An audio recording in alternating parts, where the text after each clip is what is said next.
I'm going to court on this. That simple. I don't need to face trolls. Here's the thing. Evidence. We have courts. You know what happens when you lie in a court? You know the maximum penalty in this country for perjury? It's about 20 years. Great. I'm going to be in court. Prove it in court. You get to send me to jail for 20 years. I get to put my evidence and other people get to put theirs. That's how real things work in the real world.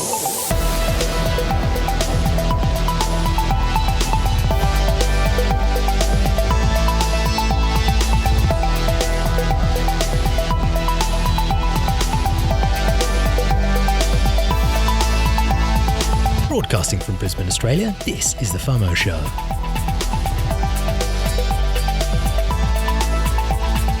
I'm Matt. And I'm Joe. And this is a fortnightly podcast where we talk about the exciting ideas changing the world today and what might change the world tomorrow. We'll help you stay across what's going on so you don't get the fear of missing out. You can find us at FOMO.show or by searching for The FOMO Show on your platform of choice. And everything in the show is in the show notes. You can find links to stuff we're talking about, timestamps of the bits we're talking about, so you can always skip ahead or find it later. This episode, we're going to be covering a bunch of news. There's been all sorts of things happening because we didn't actually do anything but the interview last episode. So the real decision is what we cut out this week, but there's some really cool stuff. We're going to also talk about a cool tool, coin payments. Lots to talk about there. I say lots, not too much to talk about, but very exciting. And a really cool feature where we're just going to be reading out a piece that was written by Gigi, who we mentioned last week in our interview with Alex Svetsky. Really cool episode. Let's take it away. So what have you been up to in the last month or so, mate? Dude, I've been finishing The Expanse, which you recommended that I listen to. I think it was on the show. It's a sci-fi show based in space in a couple hundred years from now, and it's so cool. Like, visual effects are amazing, the storyline is awesome. You recommended it to me and you said, yeah, you got to see this, and dude, I finished the whole thing and I've got to wait until December for a new season to come out. Yeah, it's been an agonizing wait because in the interim between the season that you've just finished and the new one, the studio that was producing it, Sci-Fi, announced that they were cancelling it. Wow. There was all sorts of outcry. And then all sorts of social media stuff. Anyway, Amazon, like Jeff Bezos, swooped in and announced that not only is he picking it up, but he's throwing obscene amounts of money at it. Yes, Jeff. Yes. So it should be bigger and better in season 4. And it would have been a travesty. Like everyone complains about Firefly being cancelled. Oh, was it like 15 or so years ago? Yeah. This would be another Firefly. Like if this show was cancelled, it's a cult classic. That's what it's going to be. Oh my days, I freaking loved it. So if anyone wants to check it out, look up The Expanse. Amazing space-based future, and they've just thought about so many cool things and so much fun. Awesome. And apart from that, I've been wondering if there's a recession underway. I really think I listened to a speech from Mark Carney, the governor of the Bank of England, and the way that he talked, it was at Jackson Hole to a bunch of other central banking institutions. It really makes me think that something is going on. Yeah, there's a lot of signals around, isn't there? If you like, because I've recently been reading some of the dollar vigilante stuff, which I think you've been reading as well, and they follow some of the more macro trends, and they've reached a similar conclusion that things are really starting to kind of grind to a bit of a halt. What are they talking about, like replacing the US dollar with an alternative currency? Now the idea is that it could be the IMF's special drawing rights SDR currency, and they've been talking about digital currencies with central banks for a while, but dude, it's making me think something's going on. I've spoken to some architects recently. They said that for the last year things have been dying out. So I don't want to be a doom and gloom person, whatever happens, but I'm saving up some cash, so I got more cash to buy stocks basically. Yeah. Anyway, what have you been up to, dude? I mean, yesterday, according to when we recorded, was Father's Day, and that's your first Father's Day. Congrats, man. Thanks, mate. Yeah, no, it was weird. Like, it's one of those moments, your dad's always got his Father's Day, and other people, but you never think it's going to be you, and then all of a sudden it is. So yeah, that was interesting. Yeah, it's been a crazy last few months, actually, mate. Like we've just moved house and done a few other things, and just been a lot going on. So we've actually retreated up to the mountains for a week. So as we sit here recording, I'm outside because we've got a little cabin, but the cabin it doesn't have room to set up a ad hoc recording studio. So. Yeah. I'm on the picnic table outside. I've run an extension cord out to the picnic table, brought all the recording gear. It would just look hilarious because like there's nothing around us. We're in the mountains. There's like cows mooing in the distance, and I can look up and see the stars. And I've got all this tech like laid out on the table in front of me. And mate, it's 21st century's nuts. Like you can record a podcast. Like we're on a voice chat channel right now, talking to each other, recording a podcast, and I'm in the middle of nowhere. So on holidays. Dude, this is the lengths that we go to for our freaking awesome listeners. So thanks for joining us today. If you love the show, do leave us a rating on iTunes or whatever podcast app you listen on, because that's awesome, because it helps more people find us. So thanks for listening. So we thought it might be time to check in on what we've been listening to or reading in the last. We do this once every few episodes just to keep a track of what we're doing. We like sharing some of the cool things we've been reading. What have you been reading on your end? Oh, so I've been reading a book called The Unpublished David Ogilvy. Now, he's one of the advertising industry greats. He ran this agency called Ogilvy and Mather, which is now called Ogilvy. Oh, well, there's still Ogilvy and Mather. But anyway, he was on running a business, working with clients, managing staff, enabling creativity, and being an awesome leader. And it's a collection that his staff and his friends put together of some of his memos and little notes that he wrote to people on really basic things like how to write or how to create a good office, keeping it tidy, letting staff have fun. If staff aren't having fun, then you're not going to produce great work. Things like that. And it's just a bunch of his little speeches and papers, and it's just really small little nuggets of wisdom. And I've been reading that on my lunch break, so that's been awesome. And that's really cool. And in addition to that, I've been listening to the Crypto Weekly podcast, which is a podcast produced from some of my English brethren. They sit around once a week, have a few drinks, and just have the most fun time. I shared it with a mate today, and he actually burst out laughing on the bus home when he was listening to it. It's that good. And I'm going to play you a little clip from episode 79, which is their most recent as of this recording.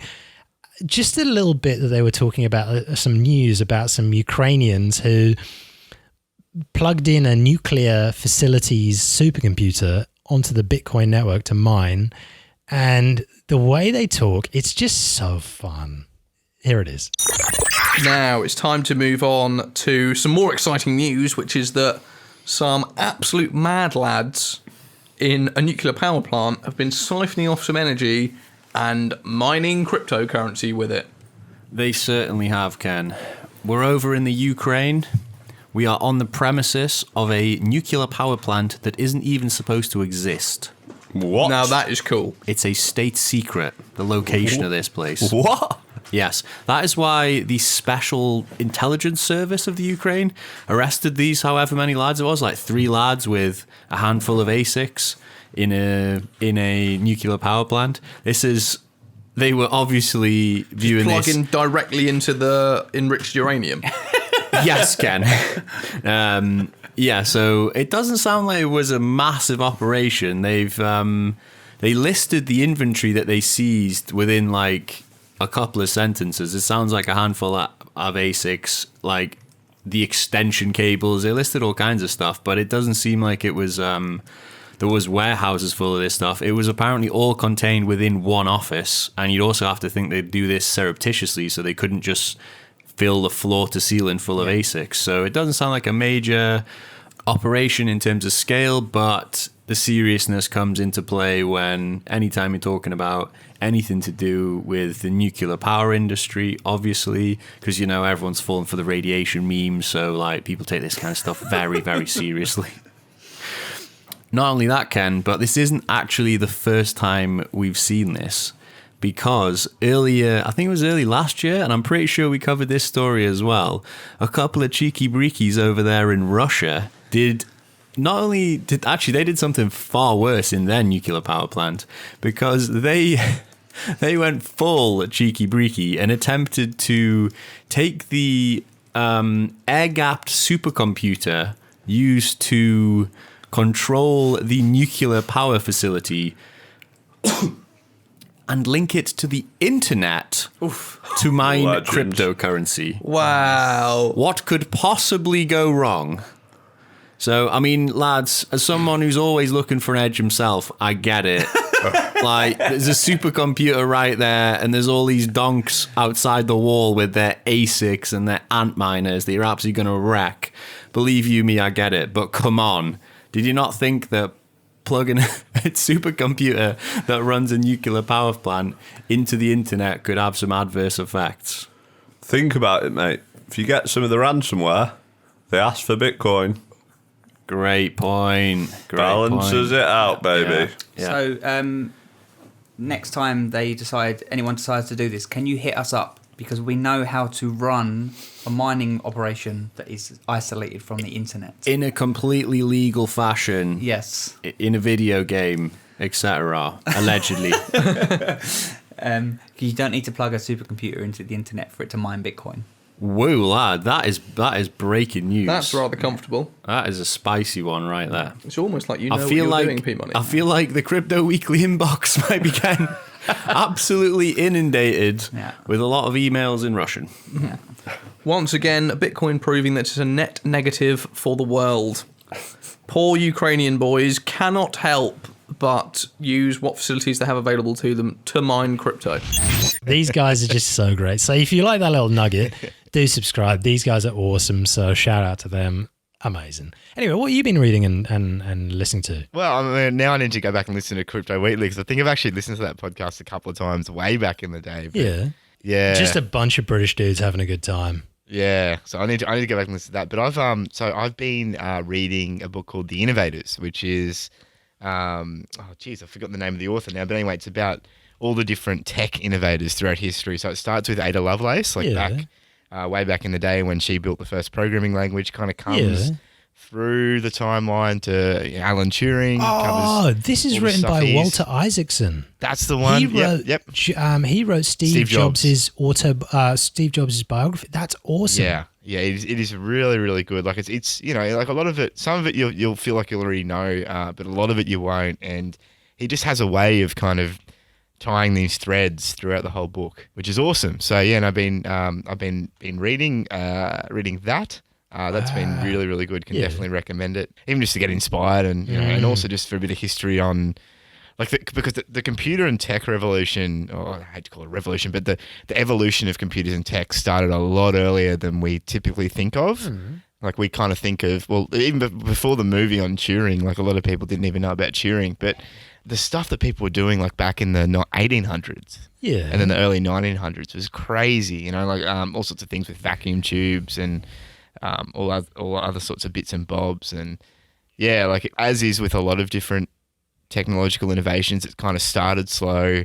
A few people took it up, gradually got rolling, and more happened, and then all of a sudden it just exploded, and all these people just jumped on the scenes. But it must have been really frustrating for them because he talks about how some of them could kind of see where things were going to be, but there were just those inherent limitations in what they could achieve in their time with the tools that they had.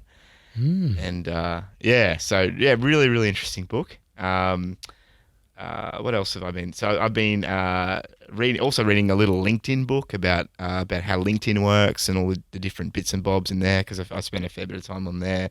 And I've been reading an article called by Gigi. Now Gigi is someone who Alex referred to him in the interview last week. Yeah, and said that he had his 21 lessons. Yeah, which is awesome, and we'll link that in the show too. It's kind of an exploration of the many consequences and just like extrapolations from what Bitcoin's done and what it can mean for humanity. So it's really cool. But he also wrote an article just recently on what he calls the sovereign man, and it just blew me away. Like it was just a really, really good, not too long article about kind of the age we're heading into and what we as a species need to be very careful that we need to prioritize. And yeah, we'll be talking about that in the feature, so we'll probably chat about that a bit more. But, yeah, shout out to Gigi because he's putting out some awesome stuff. Quick disclosure, this podcast is not investment or any other type of advice. Yeah, we're not saying you should buy anything at all. So full disclosure, we're both personally invested in different shares, funds, cryptocurrencies, some of which we talk about on the show. But if we talk about an investment product, it doesn't mean you should buy it. So do your own research, never invest more than you can afford to lose, and most of all, avoid the fear of missing out. If you're new to cryptocurrency, Bitcoin, blockchain tech, you can check out our Blockchain Basics series, which covers the fundamentals. It starts from episode 2, way back in the FOMO vault, and continues on until episode 8. Are you certain you're private and safe online? Check out our new resource at fomo.show/privacy. It's a great repository of our favorite tools to understand and improve your online security. So getting anti-malware, getting a VPN, checking to see if your data's been breached or leaked, setting good passwords, backing your stuff up, all that stuff. Check it out, fomo.show/privacy. We're going to keep updating that page, and that's our go-to resource. So check it out, fomo.show/privacy. Let's get into the news. So first bit of news, Bitcoin bank accounts are launching in 31 European countries. Yeah, so coming out of the dailyhodl.com, residents of Europe can now use their smartphones to open a German bank account with an integrated Bitcoin wallet thanks to a new app from the German blockchain company Bitwala. Now, Bitwala announced the rollout on the Thursday, saying customers in all 31 countries of the European Economic Area can access the benefits of a German bank account with the ability to buy and sell Bitcoin directly baked in. They charge a 1% fee on trading, but they offer their accounts and debit cards for free, so lost cards can be directly cancelled on the app, according to the company. How cool is that? That's really cool, mate. Like when so many other banks are kind of fighting against it and blacklisting different crypto businesses, it's really cool to see one just coming out and basically saying, let's just embrace it. And if you come to me in April of 2019 and said, look, this is going to happen, I would have said, no, that's crazy. Even all last year, it just seemed quiet, but this is exciting. The next piece is even more exciting. Yeah, so the Coinbase CEO has said that institutions are depositing $200 to $400 million into crypto per week. So this came from a tweet from Brian Armstrong, who's the co-founder and CEO at Coinbase. And he said, look, whether institutions were going to adopt crypto or not was an open question about 12 months ago. I think it's safe to say we now know the answer. We're seeing $200 to $400 million a week in new crypto deposits come from institutional customers. And that came on the back of them purchasing the international operations of storage giant Xapo. So Coinbase are really starting to flex their muscles with all that institutional money that's flowing in. And look, it's really interesting because we're starting to see this real interaction between the institutional world and crypto and even the banking sector. I mean, Libra was kind of the first piece of that puzzle, but that's kind of, I feel like that's opened up a whole can of worms. Like Facebook have almost really given it some legitimization, and between that and just the increasing knowledge of Bitcoin around the traps, the increasing dialogue, and maybe even some of the economic factors that are going on in other markets as well, there's just a lot of appetite out there for crypto at the moment. And if you think that's big for institutional, check out this next piece. Customers can deposit Bitcoin to Bakkt's warehouse starting next week. Yeah, so Bakkt are going to open its warehouse to customers' Bitcoin on September 6 in anticipation of its impending futures contract offerings they announced on Wednesday. So yeah, they put that out in a tweet, but yeah, the Intercontinental Exchange backed Bitcoin futures provider said that it would begin offering customers secure storage for Bitcoin, quote unquote, to prepare for the launch of its daily and monthly futures contracts on September the 23rd. Now, let's give a bit of a background to who Bakkt are, because that'll tell you how big this is. Yeah, so Bakkt's parent company is the Intercontinental Exchange Group, which owns a number of exchanges, including the New York Stock Exchange. Now, their revenue for 2018 was $6.28 billion, and their operating income, meaning the amount they made, $2.58 billion, and the net income was $2 billion. So these guys made $2 billion last year, but the big thing with this group is that they've currently got $92.7 billion worth of assets under management. The parent company of Bakkt, this Intercontinental Exchange Group, They run the New York Stock Exchange and a bunch of other exchanges, and backed investors include Microsoft Ventures, Galaxy Digital, which I think is run by Mike Novogratz, and the Boston Consulting Group, a famous management consulting company. So this is what people mean when they say institutional, is these guys. And they've said in this tweet, yep, September the 6th, they're going to start offering secure storage of customer Bitcoin. So this is what they mean by institutional. The New York Stock Exchange is as institutional as you can get, right? Yeah. Yeah. Crazy. Yeah, who would have thought 2 years ago, Bitcoin was still very much pretty niche. Like all the new people that were kind of piling in were basically coming in off just the price movement. So they were all consumers. But now we've seen just a huge move, I guess. We really can say that the institutions are genuinely in this space now. Now, whether that's for good or for worse, we don't know yet. But if it even just brings, another 10%, another 20% of people to the space to discover Bitcoin, to discover crypto, and then kind of go on that journey, like the journey that Gigi talks about in that 21 lessons, that's great. That's what we want. So really, really cool to see. Next piece of news, you've probably already heard it.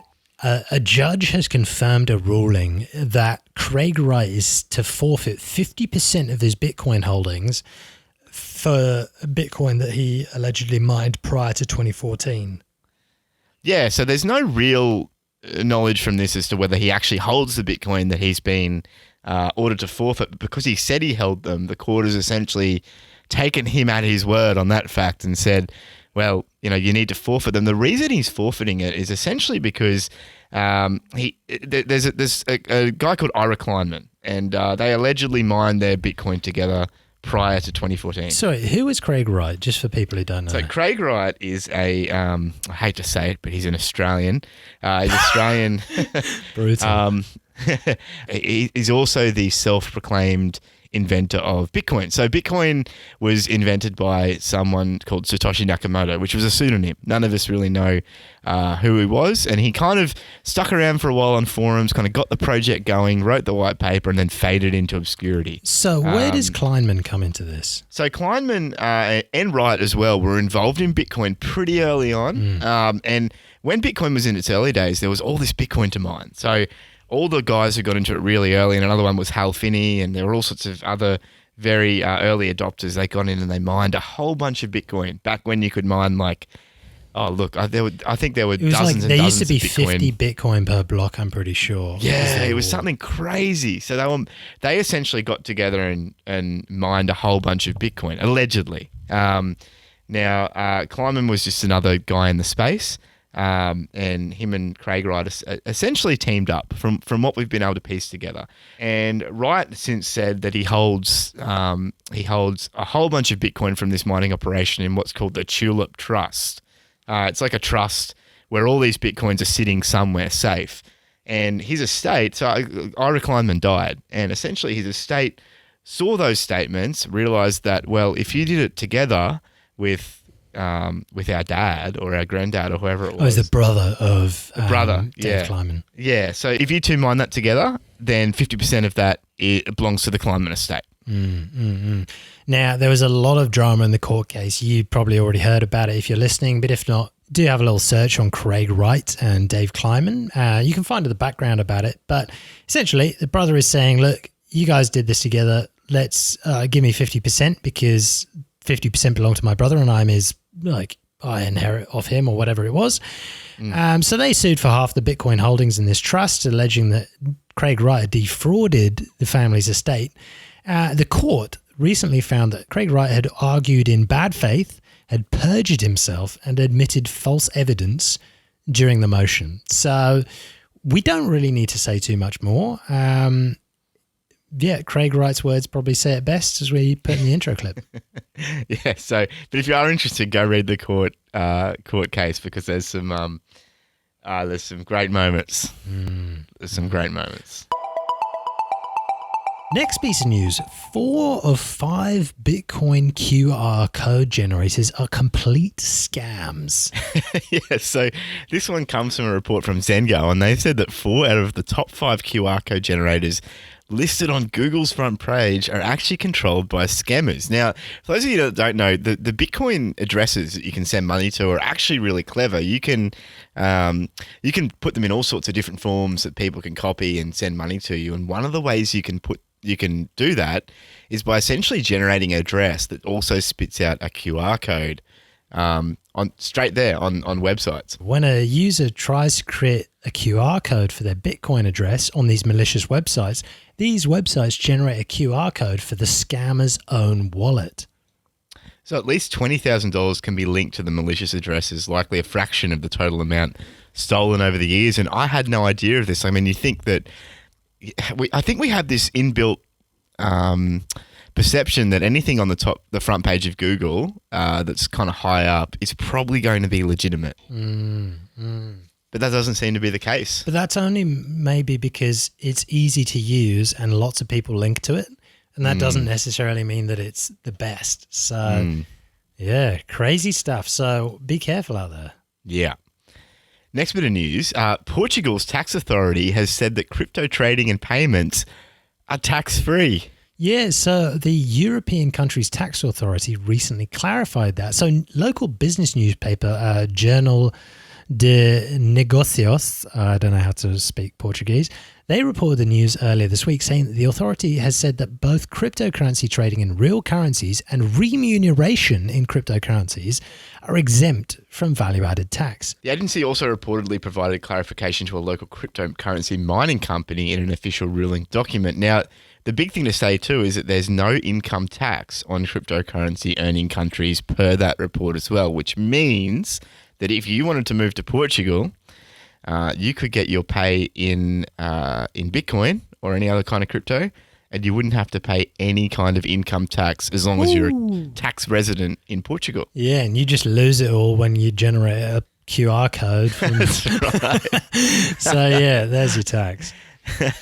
Dude, this next piece of news is so cool. Now, it's not Bitcoin related, but this is super awesome for cinematography. So Unreal Engine's Project Spotlight uses LED walls for real-time in-camera visual effects. Yeah, so this has come out of Epic Games, and they've showcased what they're calling Project Spotlight, which is an Unreal Engine-powered way to capture real-time visual effects in camera. Now, the company's detailed the work in a new video which shows off the system, and that includes the ability to track the camera's position in space in real time for a realistic and customizable background. Now, I'd say don't listen to us. Check out the video. The link's in the show notes. So instead of filming in front of a blue screen or a green screen that you'll see in a lot of these sci-fi or whatever movies, the Project Spotlight system basically enables filmmakers to shoot their video in front of an LED wall.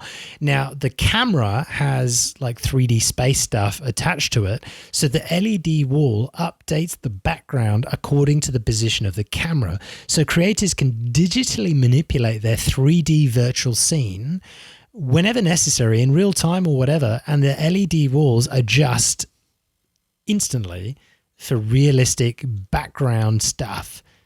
So in this example, they have a motorbike sitting on like a pile of sand, but the LED wall behind has some like rocks and backgrounds, and you could change it to mountains, you could change it to a space scene, you could change it to whatever, and the actor can see where they're supposed to be acting. The camera knows exactly what's in the background, and it all moves around in 3D. It's so cool. Yeah, so and to take it from the people that are kind of been trialing this, they've said that because the virtual environment can be adjusted in real time, it saves critical time that might otherwise be wasted waiting for changes, but also people from different departments can work together to determine how the virtual world is portrayed. And that's a massive thing in a lot of these CGI movies, because you've got actors essentially trying to picture something in their head. They don't really have a real good idea of what's going on.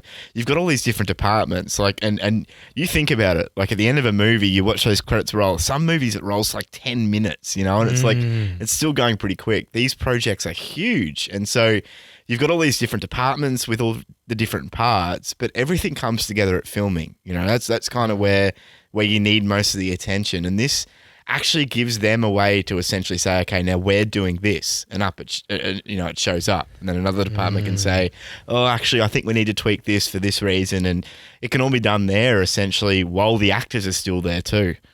And this is really cool because it actually means that the 3D stuff is going to be done before the movie is shot. So, for example, if you're shooting the next Star Wars film, the actor doesn't need to imagine. God help you. They just, the actor just looks at the LED screen behind them and it's already there. And so the directors can just sort of, everyone can just know exactly where they're supposed to be and you don't have to imagine it. You're there.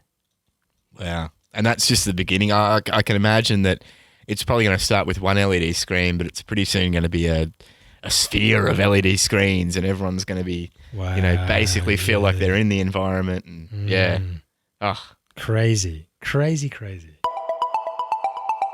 Next bit of news. Websites have been quietly hacking iPhones for years, according to Google. So thank you so much, Pav, for dropping this into our chat. Big shout out to you. Thanks for jumping in our Telegram and sending us comments. We absolutely love you to bits. Yeah, Pav's awesome. He's always putting really cool stuff in a Telegram. Yeah, so check out the stuff that he has to say. But yeah, he shared this piece saying that websites delivered iOS malware to thousands of visitors, probably tens of thousands, in the biggest iPhone hack ever. They call it a hack on this website. There's no telling who was infected or who was behind it. This is the largest ever known hack against iPhone users. It lasted at least 2 years and hit potentially thousands of people, according to research which has been published by Google. The malware could ransack the entire iPhone to steal passwords, encrypted messages, location, contacts, and other extremely sensitive information. This was then sent to a command and control server, which the hackers used to run the operation.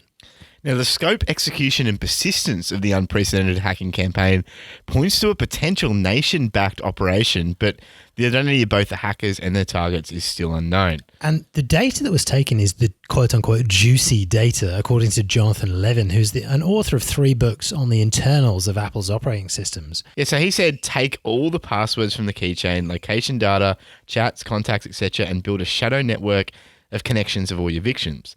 Surely by 6 degrees of separation, you'll find some very interesting targets there. And it actually is a big deal because a lot of people have this kind of impression that Apple products are infallible, that they don't get viruses on them, that they're completely secure, which really doesn't stack up in today's day and age because that whole impression essentially came from a time when there weren't that many Apple devices around and Apple devices were very locked down. Now, Apple, to their credit, patched the bugs quickly in February 2019 when they were alerted to it. So everyone who's updated their iPhone since is protected, but they just needed to reboot their phone and it would wipe the malware. But the data had already been taken, aka passwords, contacts, all this critical stuff. Now, Pav in our Telegram chat said, look, this is a reason why we probably shouldn't have or trust mobile crypto wallets. And that's a very good comment, Pav. Yeah. No, I agree. I think you probably only ever want to hold like spare change on your mobile crypto wallets. You never want to hold a big amount on there because, I mean, look, iPhones are still probably more secure than most Android phones, but both have some serious problems. You're getting all sorts of apps with all sorts of permissions to all sorts of things, and they have a lot of access. So yeah, I definitely wouldn't be holding big amounts on there.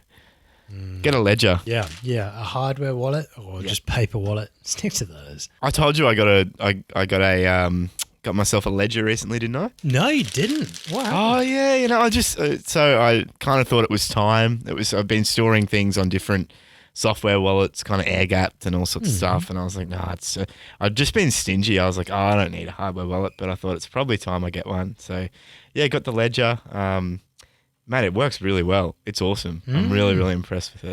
Which ledger did you get? Just the lower model one. I think is it the S? Yeah. Yeah, Nano S. Yeah. Which is fine, man. It works really well. Complete support on Linux, which is great. It just plug and play. So yeah, very impressed. Awesome. A purchase that was definitely worth it, considering that what we are holding now is can be considerably more valuable now than it used to be. Silicon Valley is building a Chinese-style social credit system. So in China, scoring citizens' behaviour is official government policy. Now, the US companies are increasingly doing something similar, kind of outside the law. So have you heard about China's social credit system? It's a technology-enabled, surveillance-based, nationwide program designed to nudge citizens towards better behaviour. Now, the ultimate goal is to allow the trustworthy, quote unquote, to roam everywhere under heaven while making it hard for the discredited to take a single step, according to the Chinese government. Yeah, which is just, I mean, that's crazy talk coming from a government. But anyway, moving on. At present, some of the parts of the social credit system are enforced nationwide, and others are a lot more local and limited as they kind of beta test them. They're trying to, work out what works and what doesn't. Now, Beijing maintains two nationwide lists called the Blacklist and the Red List. Now, red has a different connotation in China. Blacklist consists of people who have transgressed, and the Red List is people who've stayed out of trouble. So that's their equivalent of a white list, I guess. And they're publicly searchable on a government website called China Credit, which we'll link in the show notes. So the Chinese government also shares lists with technology platforms. So, for example, if someone criticises the government on Weibo, their kids might be ineligible for acceptance to an elite school. And public shaming is also part of China's social credit system. So they can put pictures of blacklisted people in a city. And they actually did that recently. They showed blacklisted people in one city between videos on TikTok in a trial, and the addresses of blacklisted citizens were shown on a map in WeChat. It's terrifying. So I'm pretty sure we talked about an article more recently about you could actually see which debtors were around you in real time. Crazy. And there's been like a lot of issues too with like people being mislabeled by the algorithm, and then their faces and addresses go up on these things, and it turns out that they were actually good citizens, but there was an error. So to us in the free, wonderful world, this would never happen here because we have democracy and all kinds of wonderful things, but it's happening here too. No. But we've got democracy, Joe. Let's start with insurance. So the New York State Department of Financial Services announced earlier this year that life insurance companies can base their premiums on what they find in your social media posts. That Instagram pic showing you teasing a grizzly bear at Yellowstone with a martini in one hand, a bucket of cheese fries in the others, and a cigarette in your mouth. That could cost you, according to Fast Company. Well, on the other hand, a Facebook post showing you doing yoga or working out at the gym or getting swole or, eating vegan food, that might save you some money. Yeah. I mean, look at the next one, patron scan. So when customers arrive at a patron scan using bar, they scan your ID and the company maintains a list of objectionable customers, which is designed to protect these venues from people who were previously removed for fighting, sexual assault, drugs, theft, and other bad behavior. Now, a public list is shared amongst all patron scan customers. So someone who's banned by one bar in the US is potentially banned by all of the bars in the US, the UK, and Canada. Notably, Patron Scan Australia keeps a separate system. Yeah, and then look, it even extends to Uber and Airbnb. So Airbnb can disable your account for life for any reason it chooses, and it reserves the right not to tell you that reason. The company's canned messages includes the assertion that this decision is irreversible and will affect any duplicated or future accounts. Please understand that we're not obligated to provide an explanation for the action taken against your account. So that ban can be based on something that the host privately tells Airbnb about something that they believe that you did while staying in their property, and you have no recourse. And their competitors have similar policies. Yeah, so it's easy to get banned by Uber as well. When you get out of the car after an Uber ride, the app invites you to rate the driver. What many passengers don't know, though, is that the driver also gets an invitation to rate you. Under a new policy announced in May, if your average rating is significantly below average, Uber will ban you from their service. And you can even be banned from WhatsApp too if too many other users block you. So Fast Company finished in their article. They said if current trends hold, it's possible that in the future a majority of misdemeanors and even some felonies will be punished not by Washington but by Silicon Valley. And it's a slippery slope away from democracy towards corporatocracy, they say. In other words, in the future, law enforcement may be determined less by the Constitution and legal code and more by end-user license agreements. It raises so many interesting questions, man. I mean, looking at even the one with insurance and social media, like I'm looking at that and I'm thinking, well, the easiest thing to do in response to that is to game the system and just make sure that you're putting up a whole bunch of photos of you getting fit, you getting healthy, you doing great things, knowing that it will bring your insurance premium down. And similar with other things. But yeah, it is this constant feeling of being watched. Like we used to think that the only person that we had to fear watching us was the government, but now we have to fear the government and the corporates. And a lot of the time it turns out, like what's happening in China, that the information is flowing both ways, and they're working very much together. And, you can definitely see where people start talking about things like technocracies and, those two essentially becoming one and the same. It's interesting. It's happening right there in China. Yeah. So we're the FOMO Show. We hate all governments, regardless of who they are. So we're equal opportunities governments here. But it's scary because what's happening in China is terrifying. And what's happening here is less terrifying, but it's still pretty scary. So we figured we'd share that because we love you all. Very much. Dude, this is a really cool tool. Talk to me about it. Coin payments. Coinpayments.net. Now, they are a payment provider and they allow you to accept, if you're a merchant and you want to sell stuff online, you can accept over 1,530 different cryptocurrencies at only a 0.5% fee. Yeah, and there's a couple of websites that I know I've paid them on and they use this, and there's been a bunch of really, really positive feedback that I've heard from it. Now, I haven't had any personal experience but with the product itself, but there's a lot of different features that they've got kind of packed into this crypto payments product. Yeah, so they describe themselves as an integrated payment gateway for cryptocurrencies such as Bitcoin and Litecoin, along with 1,528 others. Now, they have a shopping cart plugin. So if you run a website and you want to sell stuff online, like t-shirts or whatever you want to sell online, you usually have a shopping cart system on your website. That could be WooCommerce, that could be Magento, it could be OpenCart, Shopify, or a bunch of other tools. And this plugs into all of them. So if you're selling stuff online, you can accept cryptocurrency with zero extra effort. How cool is that? Yeah, it's awesome. Because, I remember I looked at trying to integrate something in a website, a year or two ago now, and there wasn't that many great options around. And I wish I'd found this because it just, from what it seems like it just works. And it just integrates with everything that you'd like it to integrate, particularly WooCommerce, which is what a lot of people are using. So they support GAP 600 instant confirmation. So Bitcoin payments that are really fast. They support mobile apps, so you can people who run these shops can have a mobile app and just get paid to that. The people who have these shops can also get paid in their regular currency. They can automatically convert into the cryptocurrencies they want. There's a point of sale system apparently that they have, and they have a multi-coin wallet for the merchants, so that you can just. Look, if you're selling stuff online, you can accept crypto. It's super easy. It's super cheap through coin payments.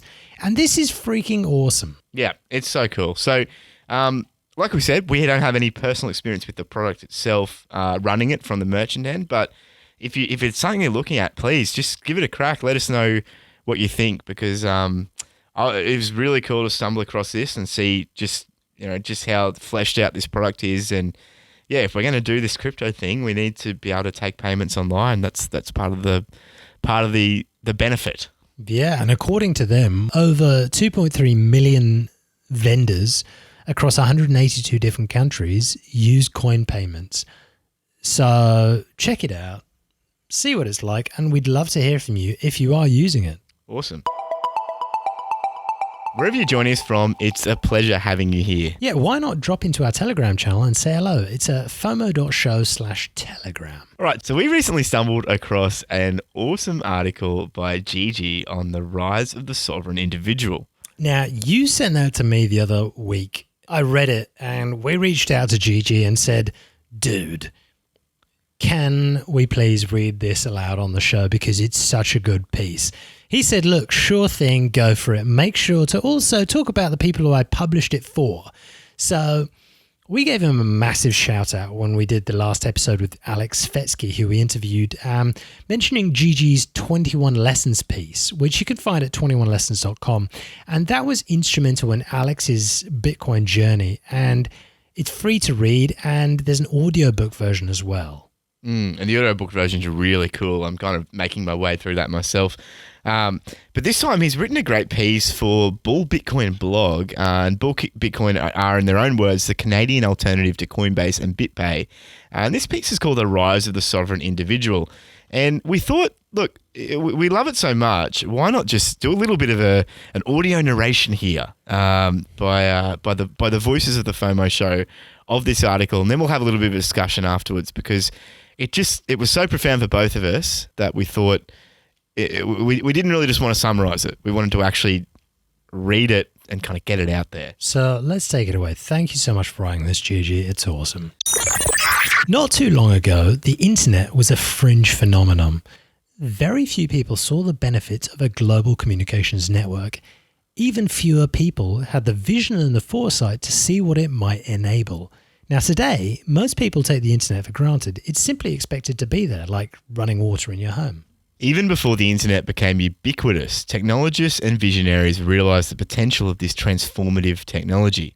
They realized that an undiscriminating network combined with the magical power of public key cryptography rips the power balance in the individual's favor.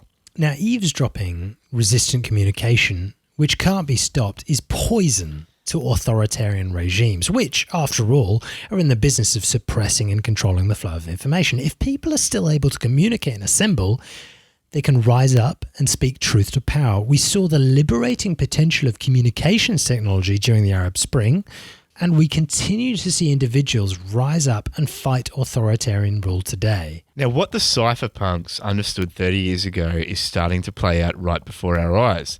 The tools of our information age have the potential to empower individuals like never before. Now, Gigi inserts a video into this post. We stuck it into our Telegram channel. We'll stick the link into the show notes as well. It's one take of a night of a protest in Hong Kong. The cameraman's edited it and set it to the music by Louis Armstrong of What a Wonderful World, and it's poetic. Click the link in the show notes.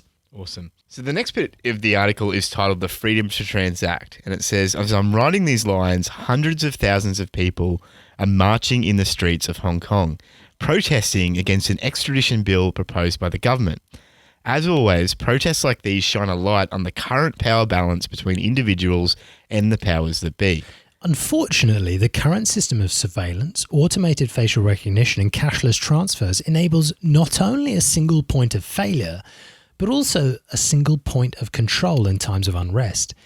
If the government doesn't like your opinion or the fact that you are part of a peaceful protest, a simple truth becomes apparent. Your freedom of assembly was an illusion, as was your freedom to transact freely. In a free society, these freedoms should be guaranteed. How? Well, we've seen in the past, information technology and strong cryptography, if used carefully, guarantee the right to speak freely. After all, no amount of violence will ever solve a math problem. In the same vein, an information technology exists today which guarantees the right to transact freely. Bitcoin. It's easy to forget that permissionless and censorship-resistant are more than mere buzzwords. Under difficult circumstances, these words become a matter of life and death. The Hong Kong protests make evident once again what privacy advocates have been preaching for years, even decades. If censorship and surveillance are built into the system, it will be used and abused by those who are in charge. And if you don't have the option to detach from your identity, free speech, free thought, and free action are impossible. What's true for WeChat, Facebook, and Google is also true for our current payment rails and the financial institutions of this world. No matter how noble the motivation of building central controls into communications or financial systems, power corrupts, and absolute power corrupts absolutely, as the saying goes. He puts a quote in. Decentralized and private payments are a necessary innovation for a digital future where we retain our civil liberties and personal freedoms. That's Alex Gladstein. Strong cryptography allows us to reclaim our right to private conversations in the digital age, thanks to end-to-end encryption. The same cryptography allows us to reclaim our right to transact freely in a digital world, thanks to digital signatures, cryptographic hashes, and the global machine of truth and freedom, which is Bitcoin. Next section is the freedom to remain private. In today's digital world, as Hong Kong protesters know, finding out who went to which protest is as easy as retrieving data from a database. Whether it's from people's bank accounts, WeChat, Alipay, or other virtual profiles, the convenience of the status quo inevitably leads to a system of total surveillance and thus total control. Now, the solution to this conundrum is enabling privacy by default, which has been the default setting for thousands of years. Neither the internet nor Bitcoin is perfect in this regards, which is why constant vigilance and the development of privacy-enhancing technology are a necessity. In the last couple of years, efforts to encrypt all internet traffic by default have been made. In the next couple of years, we hope to see continued efforts being made to make every Bitcoin transaction even more private than they are now, which, the author adds, is one of the reasons why Bill Bitcoin, this Canadian Bitcoin company, uses Wasabi's CoinJoin by default. As evidenced by the long lines at Hong Kong's train ticketing machines, surveillance renders all other freedoms useless. Now, they insert a picture here of a bunch of protesters with their masks on, queuing up to use their regular credit cards or bank cards at the train stations. So whoever has the back end of that knows exactly who is paying to go and take train tickets to go to these protests. It's just a really interesting juxtaposition, isn't it, of all the people who are masked, and you see them later out in the streets and they're all just queued up buying from these ticket stations. But he goes on to say that the current situation in Hong Kong paints a vivid picture of the disastrous side effects of a cashless society. Without a way to transact privately and anonymously, people are enslaved to the masters of finance, and no amount of going digitally dark will allow you to avoid this slavery. Now, arguably, things are bound to go from bad to worse. The financial elite, which controls the most important good of our society, money itself, is playing God with our shared macroeconomic reality. In the last couple of decades, a concerted effort was made to attack another financial freedom, the freedom to save. And the next heading is the freedom to save. And he says, even without people marching in the streets, it's apparent to most that these are chaotic times. Currencies are not holding their value. A recession is looming. The most powerful men in the world are openly fighting currency wars and are bragging about it on Twitter. All while the endless printing of money continues and politicians/bankers are spewing propaganda to normalise negative interest rates. Now, people talk about quantitative easing, QE, and negative interest rate policies, NIRPs, as if they were anything other than pure insanity. Now, the first, quantitative easing, is simply printing massive amounts of money. The second, negative interest rate policies, is paying borrowers and stealing from savers. Gone are the days where you just get interest from your money in the bank. In the world of NIRPs, you have to pay the bank to hold your money. In the same vein, gone are the days where you have to pay back your loan plus a little extra to reimburse your lender for taking on the risk. In the world of NIRPs, you are getting paid to take out the loan. Need some money? No worries. We're giving you the money and we're paying you a little extra for enjoying the privilege of giving you a loan. You know, as should be apparent for every child which is offered the choice between 2 marshmallows today or 1 marshmallow tomorrow, the current financial world is defying common sense. I repeat, pure insanity. More and more people realise that this insanity has to stop and decide to exit a system in which a global negative yielding debt of $15 trillion is the new normal. The broken financial system, with its negative interest rates and modern monetary policies, are, in part, responsible for the rise of sovereign individuals all over the world. Now, people begin to realize the stupidity of this game. Putting pressure on this broken system by making a run on banks is one form of peaceful protest. Storing your value in an asset which cannot be inflated, cannot be confiscated, and cannot be subject to the whim of politicians and bankers is another one.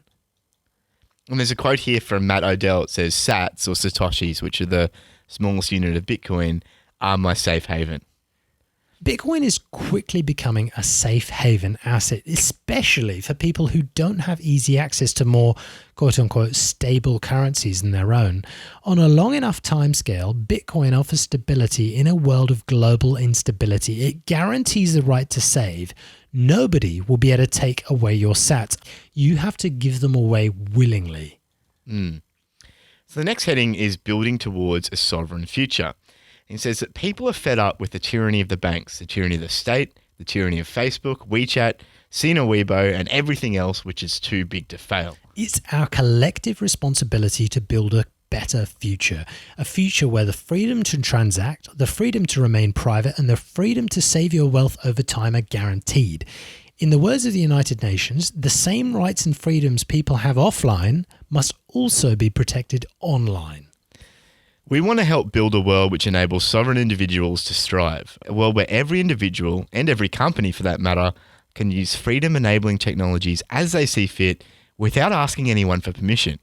This is one of the reasons why we, and Gigi's talking here about Bull Bitcoin and the company that he's involved in, have released CipherNode, a suite of software and utilities to operate enterprise-grade Bitcoin solutions as free software. It's a really cool diagram that they've put in there of what that entails.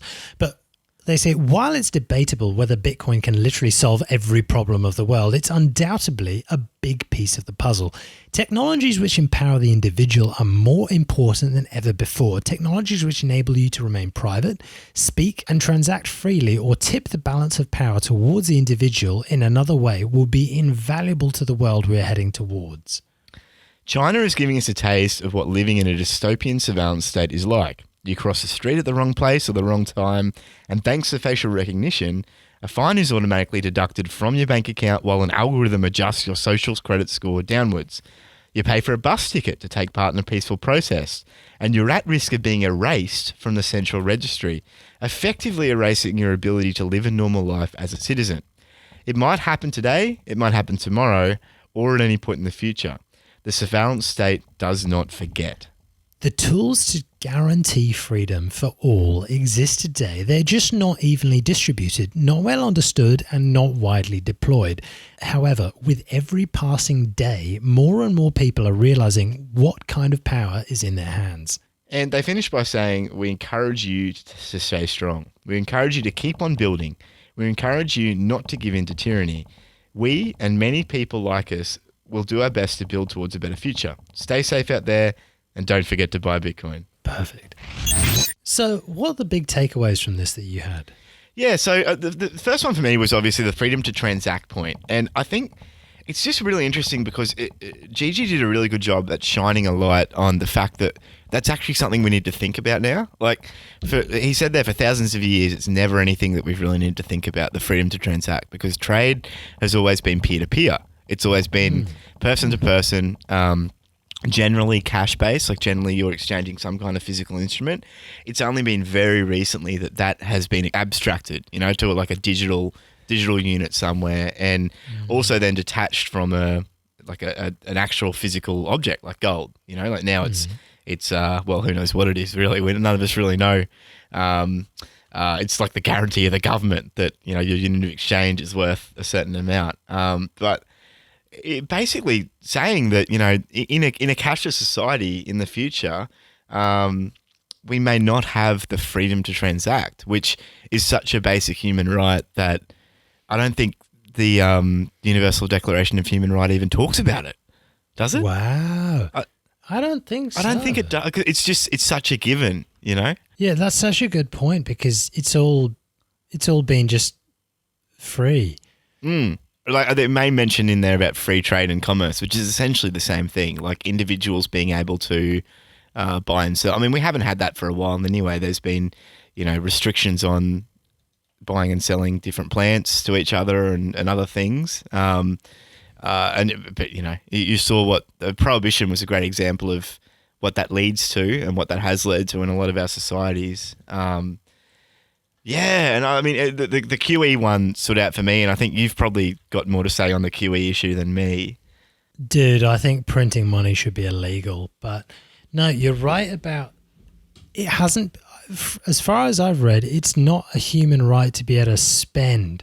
I mean, Article 17 of the Human Rights says that everyone has the right to own property alone as well as in association with others, and no one should be arbitrarily deprived of their property. But is money classed as property? That may be a big debate. But even then, the UN Declaration of Human Rights is just in word. It's not actually binding by any sense. Well, we don't even have the right to own property here in Australia. Like, all property is essentially owned by the Crown, and your ownership on any title deed is more just like whoever currently has it on loan from the Crown until such time as they want to resume it. So, but you're right. Money is the power to purchase. I mean, with the restrictions on money, you can't do stuff, and potentially you can't do anything. So it should be a basic human right. Yeah, well, I mean, you just got to look at what happens if you don't have the right to money. I mean, you purchase food with money, clean water you would generally purchase with money, or if you wanted to turn on your tap, you'd probably need to connect to a utility, which would probably in this dystopian future run a check on you to see whether you're worthy of of clean water. I mean, we laugh, but geez, mate, like you kind of extrapolate this stuff out. And you look at where it can end up, and it's really scary. If someone's cut off from being able to use money, what are you left with? You're left with like a barter economy, away from the surveillance that you can't get away from. So it's oof. The way I look at it, money is the freedom to be private, to buy what you want, to sell what you want, la la la. Now, currently we use dollars for that or whatever, but I don't know. I just see. It makes sense to hold Bitcoin, and in the absence of Bitcoin, having a certain value of silver or gold coins that you could transact with, assuming there's no internet or electricity or whatever, you should probably have some kind of thing of value. Now, the worst thing is, if there's some kind of a nuclear explosion and I don't have access to electricity, I can't tell you if your gold's worth anything or not. It's kind of weird. Yeah. And I mean, and that's kind of the promise of Bitcoin, isn't it? That as long as one node survives somewhere, the network can be reestablished, and still no one will control that network because it's an open network. So yeah, I mean that is I like the fact that was the push he made, was essentially that so much of this begins with money. And all this conversation around human rights and protections and everything else kind of stems from the fact that you need to have free access to money. And if you don't have free access to money, you don't really have anything, because you can't transact. And our life is transacting. That's all we do as humans, really, whether it be monetary transactions or other types of transactions. But so much it relies on money. And Bitcoin can't be controlled. It can't be shut off, can't be manipulated. Yes. Once you hold it, you hold it. And I think that's why you're seeing so many people in these countries like Venezuela and countries where there's a lot of strife. They're not flocking to silver. They're flocking to Bitcoin because people are beginning to understand that holding some currency that no one has the right to take off you and no one has the right to control or surveil or whatever else. Just look at Ghana. They've been doing a run on banks recently. Investors can't get their savings out. Yeah. You can get your savings out when it's in Bitcoin. So we're excited about it. Gigi put together a great article and Awesome. That was great. Something a bit different, but I think it was something that it was really worth covering. Do you know someone who might enjoy this? Please feel free to share it with them or leave us a review on iTunes or your podcast player, which helps others find the show. You can find us at FOMO.show. You can jump on our Telegram at FOMO.show/Telegram. Follow us on Twitter at _FOMO_show. And on YouTube at FOMO.show/YouTube. That's it for us here at The FOMO Show. Thank you so much for joining us. If you like our show, feel free to subscribe in your podcast app of choice or via our YouTube channel. I'm Matt, And I'm Joe. and as always, remember, No FOMO.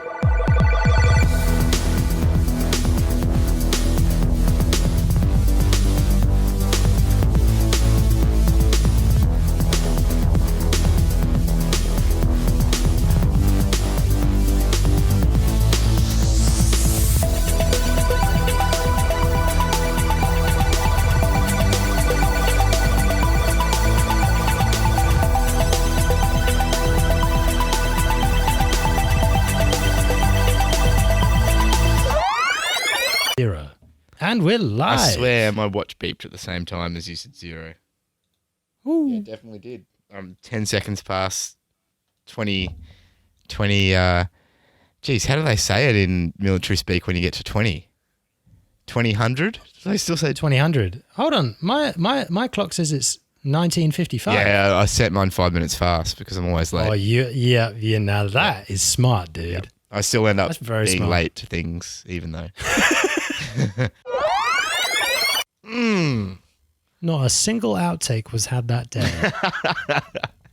That is probably the one problem with us getting so tight with our. Yeah, we Our can't delivery. just screw up and just do stupid ass outtakes.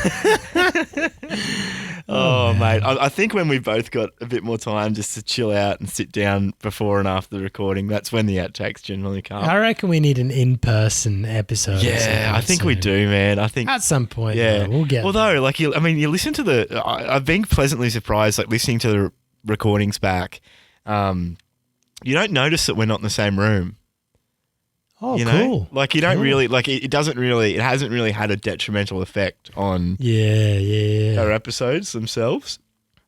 I think we're just if we hadn't have been doing it in person, it Yeah. would have been a lot harder because I feel like we can kind of sense Yeah. when the other's going to stop so that we can jump in. Yeah, I almost see you like I can almost see you in person through your voice or the lack of your voice.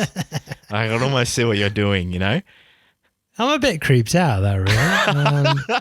the surveillance Honestly. state. No matter, I actually can see what you're doing. You need to put a cover on your webcam. Dude, can we stop the recording so I can go for a quick pee? Yep, that's fine, Sorry, mate. dude. No, you're right.